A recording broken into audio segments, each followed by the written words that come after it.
Hi everyone, welcome to my live about how to stay healthy during COVID-19.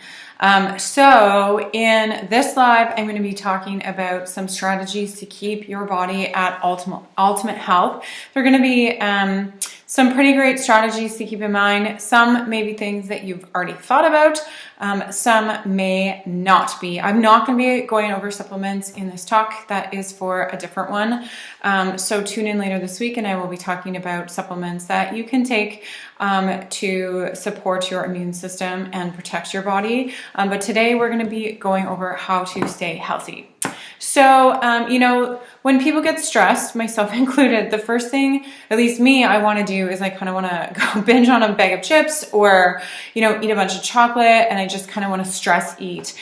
And I know at the COVID-19 stress, that's likely probably something that you thought about. And actually, that is the exact opposite of what you want to do if you're trying to keep your body healthy and to prevent yourself from getting sick. So one of the main things that you want to do actually is to start cutting out that crap food and stop buying those sweet treats from the grocery store, because what you're actually doing is you're compromising your immune system by eating that food. So the big one that I like to say to people is cut out gluten. And I know there's a lot of talk about gluten. Not necessarily, people are not on the same page about it, but it is super inflammatory. And if you're really worried about COVID-19, then cut that shit out of your diet for the time that you are in, social distancing phase. We're all in social distancing phase, and see what happens for you.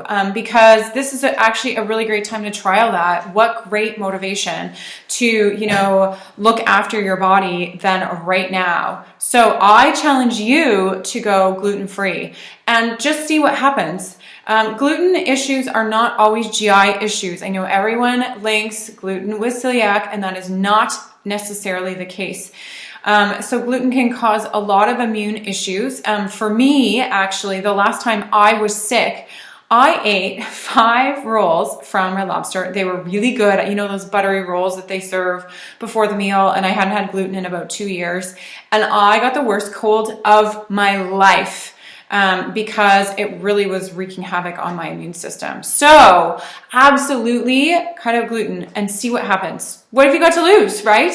And it's not like you don't have the time, because now you're at home and you are, you can try out different recipes, you can Google them. So it's a great time to look at what gluten elimination is going to do for you.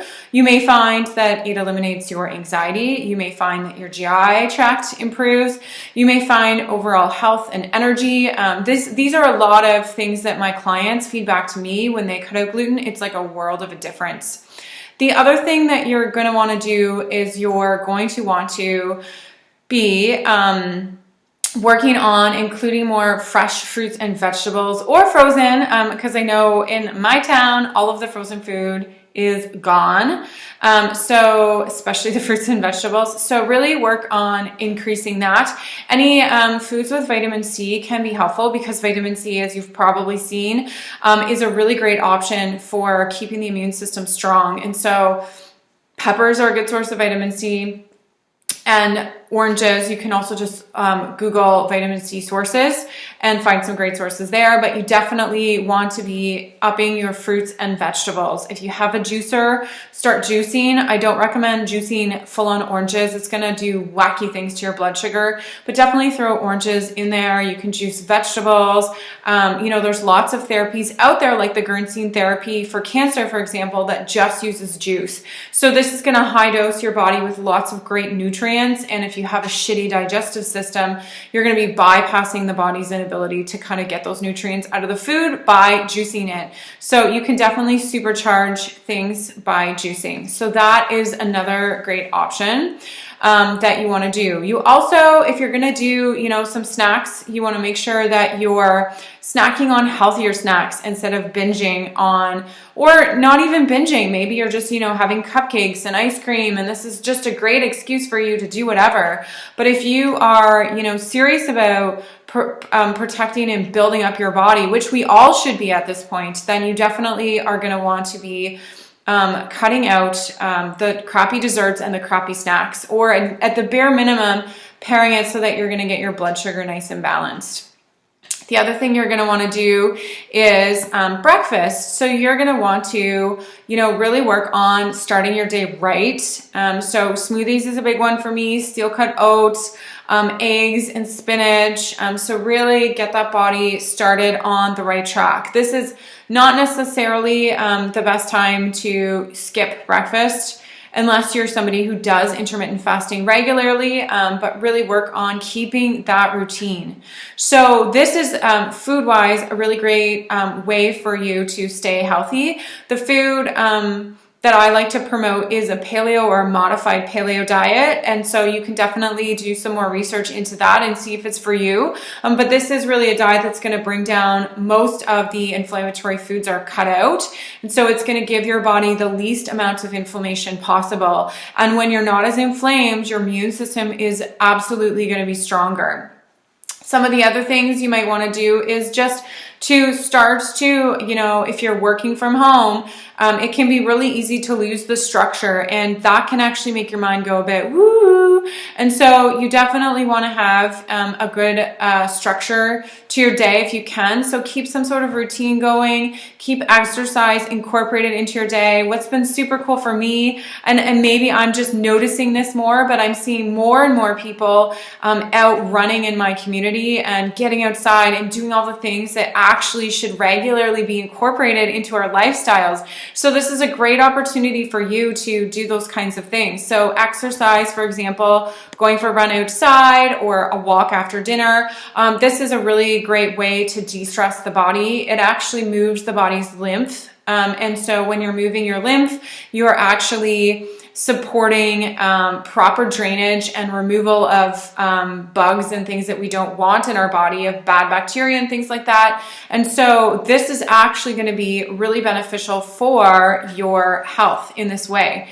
You don't want to be over exercising, because then you can flip things into the other way, but definitely some gentle exercise can be really, really great for getting that lymphatic system going. Because whoopsies, if we think about it, the lymphatic system is, built for movement to activate it, right? It needs circulation. It needs us to move. And this is one of the reasons why exercise is actually linked with lower levels of depression. We know this. Research has shown this over and over again, and it's because we're moving those toxins out of your body.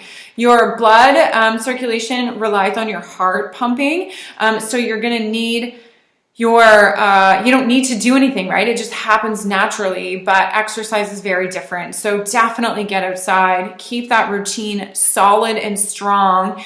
And then obviously, and I've talked a lot about this on past Facebook Lives, but really working on your mindset and doing enjoyable things. So dancing is another great way to raise your energy up. So turn on some music, get yourself out of that worry funk, and start dancing. You're going to change your energy by the dance that you're doing. No, do not put on a sad song. Put on something that's motivational. I've been listening to A Better Day by Avicii.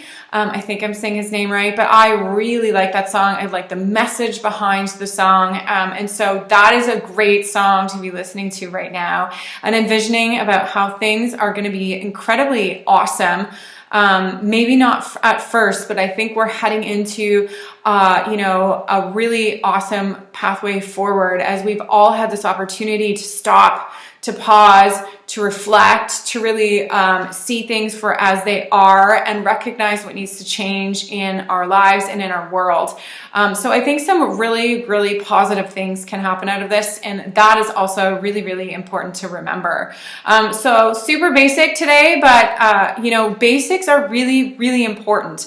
And when you address the basics, some awesome things happen. Some other things you can think about doing is adding some electrolytes into your water. adding a bit of salt into your water. So that's going to keep your minerals up. When you're stressed, you're going to be burning through your minerals, and that can be very problematic. So we want to make sure that we're supporting that and that you're drinking enough water, but don't just go drinking plain water because you're going to wash those minerals out, but make sure that you're adding salt or electrolytes to your water as well.